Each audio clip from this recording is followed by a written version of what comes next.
Bonjour Luc, Bonjour Mehdi. nous nous retrouvons pour une nouvelle émission, les paraboles de Jésus. Aujourd'hui Luc, tu vas nous parler de quoi? Les paraboles de la vigne. Nous t'écoutons Luc. Alors la première parabole de la vigne, c'est le prophète Ésaïe. On peut l'appeler aussi la parabole de l'espérance déçue. On la trouve en Ésaïe chapitre 5. Je chanterai à mon bien-aimé le cantique de mon bien-aimé sur sa vigne. Mon bien-aimé avait une vigne sur un coteau fertile. Il en remua le sol, ôta les pierres et y mit un plan délicieux. Il bâtit une tour au milieu d'elle et il y creusa aussi une cuve. Puis, il espéra qu'elle produirait de bons raisins. Mais elle en a produit de mauvais. Donc voilà le décor. Le décor est planté. Donc on voit dans les paraboles, et dans les paraboles de Jésus, ce n'est pas différent, c'est la multitude des détails. Un plan délicieux. Est-ce que c'est du muscat? Est-ce que c'est du syrah? Est-ce que c'est du merlot? Un plan délicieux. Et puis une tour pour veiller à ce que les rôdeurs ne viennent pas piquer les grappes. Une cuve, préparer le moment où on va fouler le raisin. Et puis surtout une espérance. Il espéra qu'elle produirait de bons raisins. Mais la première récolte, Pas très bonne. elle a produit du mauvais.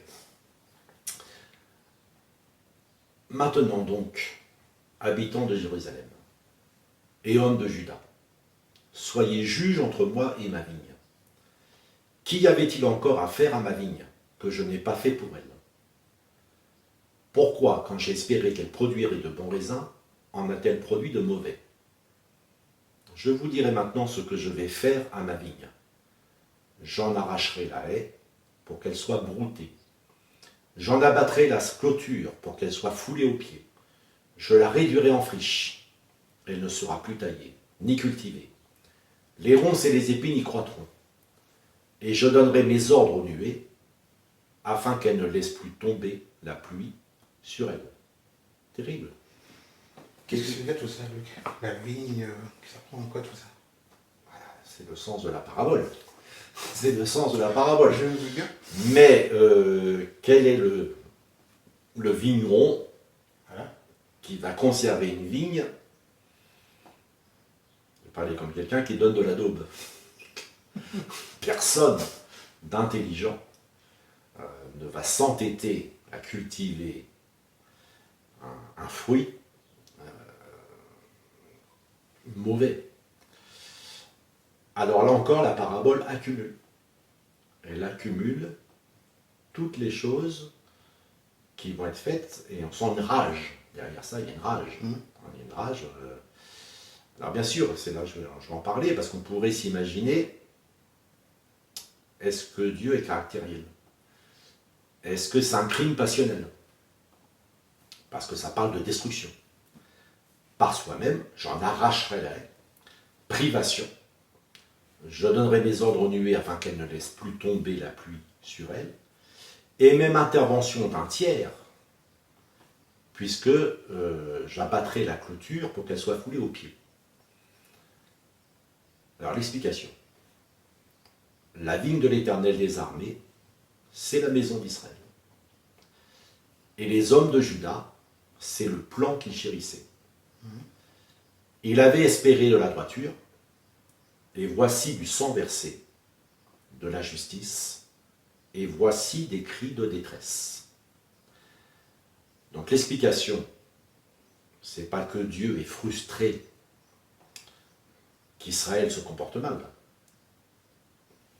Dieu n'est pas frustré pour lui-même. C'est pour ça qu'il ne s'agit pas d'un crime passionnel ou d'un Dieu caractériel. Mais c'est le Dieu de justice qui ne peut pas supporter le manque de droiture, les crimes qui se commettent en Israël. C'est ça le raisin mauvais. Ce sont les crimes qui se commettent, et voici du sang versé. Et tous les pauvres qui crient vers Dieu, parce que les riches les exploitent. De la justice, et voici des cris de détresse. Donc on attend la justice. Et qu'est-ce que Dieu entend à ses oreilles? Parce que les personnes qui souffrent sont des personnes qui crient vers Dieu, et qui souvent lui disent pourquoi Dieu ne fait rien. C'est vrai. Et bien là, Dieu dit, je vais faire quelque chose. je vais faire quelque chose. Et si on lit la suite, en fait, il annonce l'exil. L'exil de la partie la plus chérie d'Israël, c'est-à-dire la tribu de Juda. Puisqu'il y avait 12 tribus. Mais parmi ces 12 tribus, il y a la tribu de Juda qui a porté le grand roi David. C'est pour cela que c'est le plan qu'il chérissait. Donc la parabole se décode très bien. De toute façon, le décodage est dans la Bible. Donc on n'a pas besoin de le faire nous-mêmes. Hein, nous l'avons lu. Mais voilà un exemple de parabole. Alors, Jésus aussi a parlé de la vigne. Dans la même veine, mais avec quand même une différence majeure. Donc Luc chapitre 20, ça fait partie de ce qu'on appelle les paraboles du rejet. Un homme planta une vigne, la ferma des vignerons, et quitta pour longtemps le pays. Au temps de la récolte, il envoya un serviteur vers les vignerons, pour qu'il lui donne une part du produit de la vigne. Les vignerons le battirent et le renvoyèrent à vide. Il envoya encore un autre serviteur. Ils le battirent, l'outragèrent et le renvoyèrent à vide. Il en envoya encore un troisième. Ils le blessèrent et le chassèrent. Le maître de la vigne dit, que ferai-je? J'enverrai mon fils bien-aimé. Peut-être auront-ils pour lui du respect. Mais quand les vignerons le virent, ils raisonnèrent entre eux et dirent, voici l'héritier, tuons-le, afin que l'héritage soit à nous. Et ils le jetèrent hors de la vigne et le tuèrent. Maintenant, que leur fera le maître de la vigne? Il viendra, fera périr ses vignerons, et il donnera la vigne à d'autres. Luc, j'ai une question qui me vient. Que représente vigne, vigneron, serviteur? Il y a maître, il y a fils aussi dedans. Peux-tu nous expliquer qu'est-ce que ça représente? Ça, c'est pas une question, c'est une rafale de questions. C'est un train. C'est un train plus long que les trains de la SNCF. Oh, je me suis permis parce que je sais que tu vas nous répondre dans la simplicité. Alors, bien sûr, le vigneron, c'est Dieu lui-même. Le vigneron, c'est le maître de la maison, le maître de la vigne. Un homme planta une vigne. Les serviteurs, c'est encore le peuple d'Israël. Le Fils, c'est Jésus, évidemment. Le Fils bien-aimé, c'est Jésus. Mais la grande différence avec la première parabole d'Ésaïe, c'est que la vigne représente Israël. Dans la parabole de Jésus, c'est le produit de la vigne qui compte. Le produit de la vigne que l'on ne veut pas donner. Donc le produit de la vigne n'est pas mauvais. Jésus ne dit pas ça. Là où Ésaïe dit « j'espérais du bon raisin, j'ai du mauvais raisin ». Ici, le problème est différent. C'est le raisin est bon, mais on veut le garder pour soi. On ne veut pas le partager. On ne veut pas le rendre à Dieu qui nous l'a donné. Alors pour toi, entre la première parabole et la deuxième, c'est ça la différence? Ah, une grande différence, oui. Puisque c'est aussi un avertissement pour les chrétiens. Tout ce que nous avons de bien nous vient de Dieu. Tout à fait. Et si on ne veut pas le lui rendre, c'est ça le problème de la parabole. On ne veut pas lui rendre. Or là, qu'est-ce qui est bien? C'est la loi de Moïse. La loi de Moïse est bonne.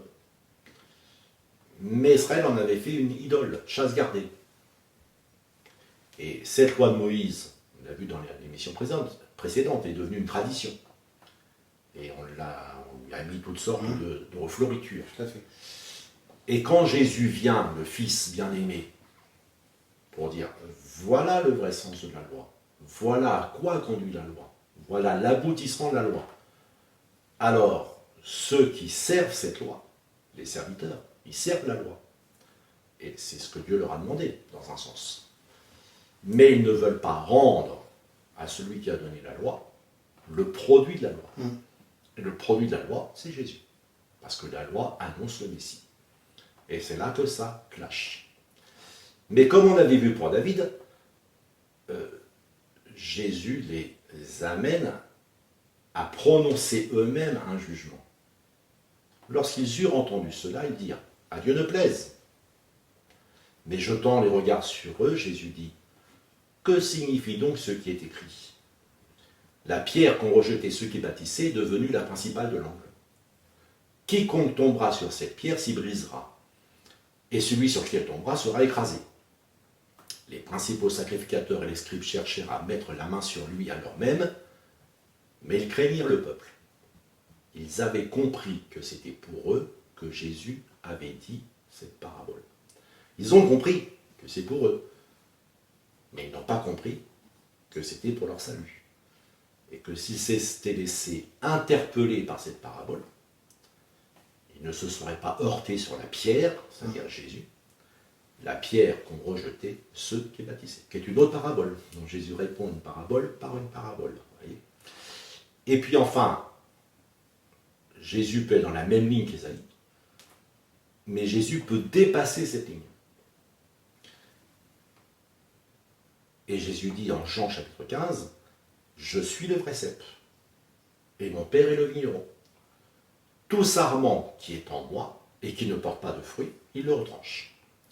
Et tout sarment qui porte du fruit, il l'émonde, afin qu'il porte encore plus de fruits. Déjà vous êtes purs, à cause de la parole que je vous ai annoncée. Demeurez en moi, et je demeurerai en vous. Comme le sarment ne peut de lui-même porter du fruit, s'il ne demeure attaché au cep, ainsi vous ne pouvez pas non plus, si vous ne demeurez pas en moi. » Une question, le vrai cep, ce que ça représente, et le sarment, ça représente quoi? Non, le sarment, c'est le chrétien, c'est le disciple. Le cep, c'est Jésus. Je suis le vrai cep. Le cep de vigne, c'est Jésus. Et mon Père est le vigneron. Comme tu disais tout à l'heure. Donc c'est Dieu qui est le vigneron. Donc la vigne ne lui est pas extérieure. Et c'est là que Jésus dépasse complètement les deux premières paraboles. Puisque ici, il est une partie de la vigne, le cep. Oui. Et ceux qui croient en lui, les chrétiens, sont les sarments, une autre partie de la vigne. Donc ce qui est extraordinaire, c'est que c'est plus Dieu qui dit j'ai planté une vigne. C'est Jésus qui dit vous êtes la vigne avec moi. Donc il nous parle de communion. Tout à fait. Il nous parle de communion. Le secret, c'est l'attachement à Jésus. La parole, la communion, la capacité à lui demeurer fidèle n'est pas en nous, mais en lui. C'est le cep qui nous porte. Tout à fait. Ce n'est pas le sarment qui porte le cep, mais c'est le cep qui porte le sarment. Donc vous voyez que 3 paraboles de la vigne, il y a une progression. D'abord, Dieu plante une vigne qui lui est extérieure, qu'il chérit bien sûr, mais elle produit un mauvais fruit. Ensuite, Jésus donne une première parabole, une vigne qui donne du bon fruit, mais on ne veut pas le rendre. On ne veut pas lâcher le morceau, comme on dit. Et puis enfin, Jésus dépasse complètement les deux premières, mais la vigne, c'est vous et moi ensemble. Je suis le cep, vous êtes les sarments. Et mon Père qui prend soin de nous est monde. Et tout ce qui est dans la vie de l'Église ou du chrétien pose problème, un petit coup de sécateur. Merci Luc. Merci d'avoir regardé et écouté. Que Dieu vous bénisse. À la semaine prochaine.